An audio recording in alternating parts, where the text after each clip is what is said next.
Vallabhaneni arrest పైన అయితే ఎట్టకేలకు స్ట్రాంగ్ వార్నింగ్ ఇచ్చారు నారా లోకేష్. ఇది విన్న తర్వాత జన సైనికులకు అదేవిధంగా కూటమిలో ఉన్న ప్రతి ఒక్కరికి ఒక మంచి స్ట్రాంగ్ అయితే అనిపించింది. ఇంత మంచి లీడర్ ఏంటి నా అన్నట్టుగా అనిపించింది. ఏం చెప్పారు? ఖచ్చితంగా ఇప్పుడు వైసీపీలో ఎవరైతే ఉన్నారో వాళ్ళందరికీ కూడా వెన్నులో వణుకు పుడుతుందని చెప్పుకోవచ్చు. ఎందుకంటే ఇక్కడ వల్లభనేని వంశీ అరెస్ట్ తర్వాత నెక్స్ట్ అరెస్ట్ కాబోయేది ఎవరో, నెక్స్ట్ టార్గెట్ ఎవరో, నెక్స్ట్ ఎవరు ఊచలు లెక్క పెడతారనే విధంగా చాలా మంది కూడా భయపడుతూ కొంతమంది అజ్ఞాతం వెళ్ళిన సందర్భాలు కూడా ఇప్పుడు మనం ఏపీలో చూస్తున్నాం. కొంతమంది పార్టీలో నుంచి వెళ్ళిపోయారు. ఎగ్జాంపుల్ విజయసాయి రెడ్డి అనుకోవచ్చు. అదే కాకుండా దానికన్నా ముందు ఇంకో ముగ్గురు వెళ్ళిపోయారు.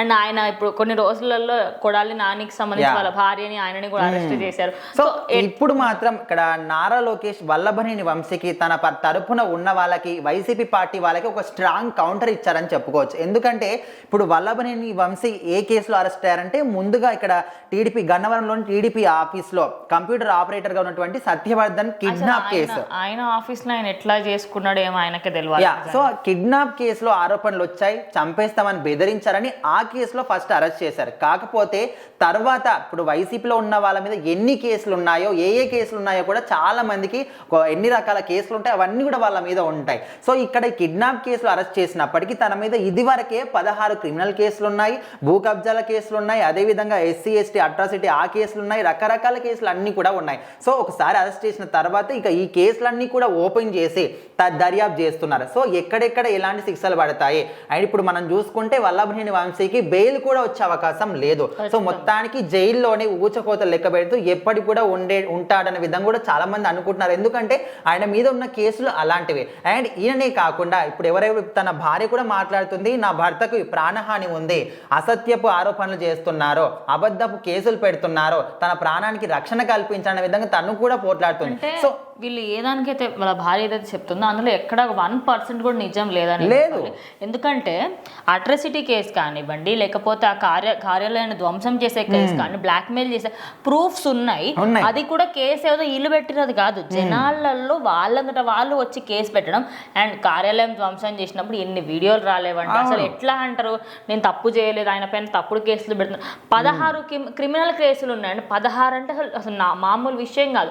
అది కూడా ఇవాళ కేసులు కాదు, గత 5 సంవత్సరాల నుంచి ఉన్నాయి. ఆయన ఒకానొక టైంలో టీడీపీకి అరే ఈయన ఇంకా టీడీపీకి మొత్తం అంకితం ఉన్న పర్సన్ అనుకున్నటువంటి రోజులలో సడన్ గా బీజేపీ అటు అన్ని అని చెప్పి మళ్ళీ జనసేనలోకి ఏదో ఎన్నెన్నో మాటలు వచ్చినాయి. ఆ పార్టీలోకి వెళ్తాను ఎట్టకేలకు పోయి వైఎస్ఆర్సీపీలో జాయిన్ అయిన తర్వాత అరే అక్కడున్న వ్యక్తి ఇక్కడ సేమ్ కానే కాదు, అన్ని అక్రమాలు చేశాడు. వైసీపీలో వచ్చిన తర్వాత వాళ్ళకు అక్కడ వైబ్ అదేని ఆటోమేటిక్ గా వాళ్ళ ఒంట్లోకి వస్తుందా ఏంటి అర్థం కాదు. కానీ ఆ పార్టీలో ఉన్న ప్రతి ఒక్కరు కూడా అంటే ఒక రకమైన అక్రమాలు కావచ్చు, ఆ బూతులు కావచ్చు ఆటోమేటిక్గా వాళ్ళకి వచ్చేస్తుంటాయి.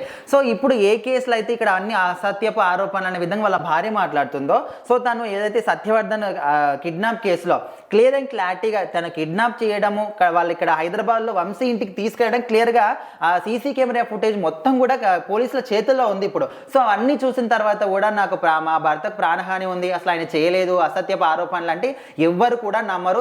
జనాలందరికీ కూడా తెలుసు, వాళ్ళ ప్రభుత్వం ఉన్నప్పటి నుంచి కూడా చూస్తూనే ఉన్నారు. వాళ్ళ ప్రభుత్వం ఉన్నప్పుడు ఎన్ని కేసులు పెట్టినప్పుడు కూడా ఎవరు ఎందుకు పట్టించుకోలేదంటే వాళ్ళ వెనకాల జగన్మోహన్ రెడ్డి ఉన్నాడు. ఏం కేసు పెట్టినప్పుడు కూడా ఆయన పేరు చెప్తే ఓకే వదిలేసేయండి. సో ఇప్పుడు మాత్రం ఇప్పుడున్న ప్రభుత్వం ఆ విధంగా కాదు.